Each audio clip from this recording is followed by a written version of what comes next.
5월 셋째 주 정례 브리핑을 하도록 하겠습니다. 먼저 국회 주요 의사일정입니다.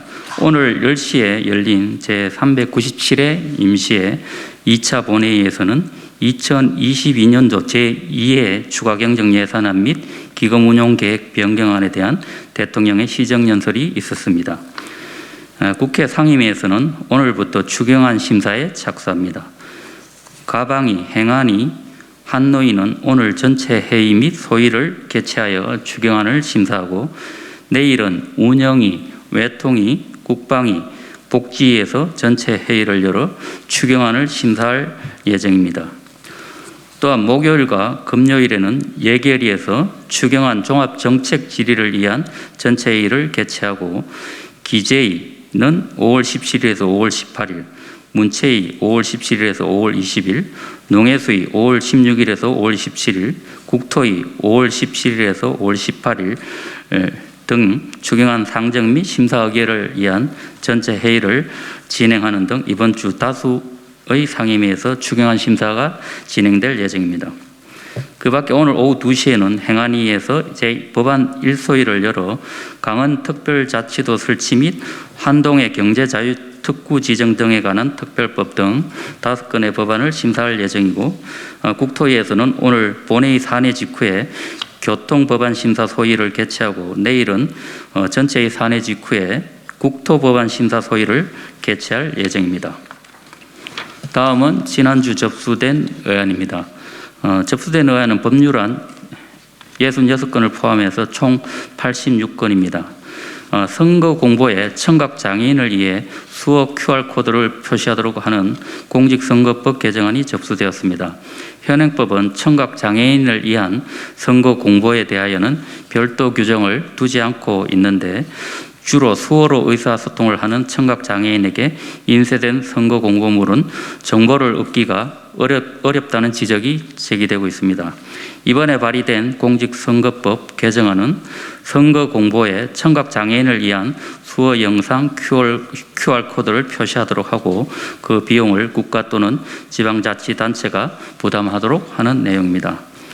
다음으로 코로나19 등 감염병 병력이 있는 사람에 대해 국가 건강검진을 실시하는 감염병의 예방 및 관리에 관한 법 및 국가 건강검진기본법 개정안이 접수되었습니다. 최근 코로나19 감염병 환자가 치료 후에도 호흡기 질환, 탈모 등 다양한 증상을 호소하는 사례가 있어 감염병에 대한 지속적인 연구와 효과적인 예방을 위해 감염병 병력이 있는 사람에게 정기적으로 건강진단을 실시하도록 법률로 규정해야 한다는 의견이 제기되었습니다.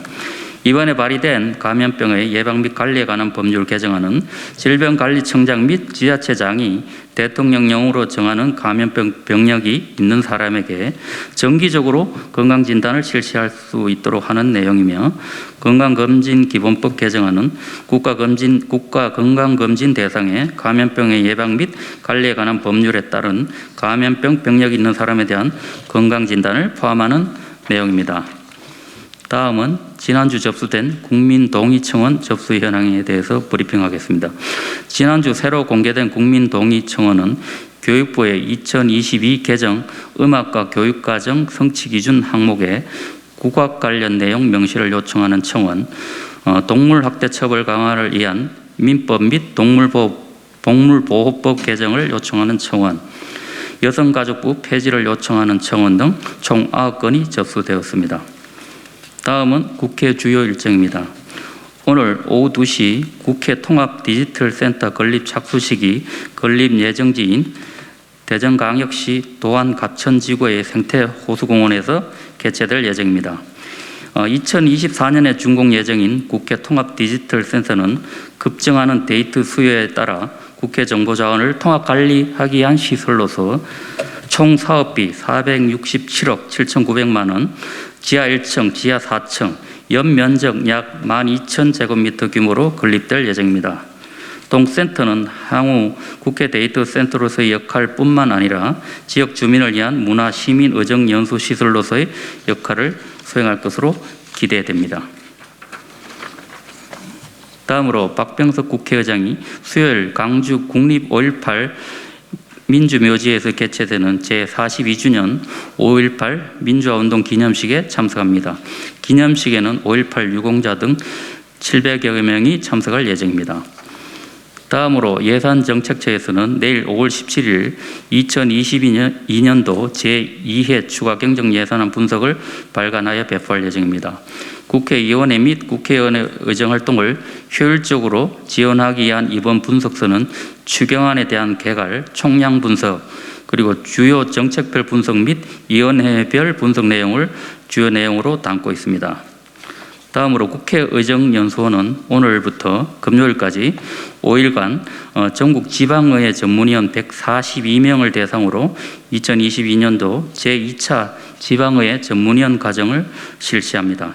실시간 온라인 강의로 진행되는 이번 과정은 조례안 심사 사례 연구 및 검토 보고서 작성, 행정사무감사 사례 연구 등의 다양한 강좌로 구성되어 진행될 예정입니다. 끝으로 입법조사처는 오늘 오후 2시부터 3시간 동안 디지털 미디어 환경에서의 민주주의 현실과 문제점 진단 및 향후 민주주의 발전을 위한 방안 모색이라는 주제로 의원회 간 제1세미나실에서 세미나를 개최합니다. 이번 세미나에는 김만흠 입법조사처장의 개요사와 더불어민주당 이상민 의원, 국민의힘 김정재 의원의 환영사가 있을 예정이며 최진흥 입법조사관 등의 토론이 있을 예정입니다. 이상으로 5월 셋째 주 정례 브리핑을 마치겠습니다. 감사합니다.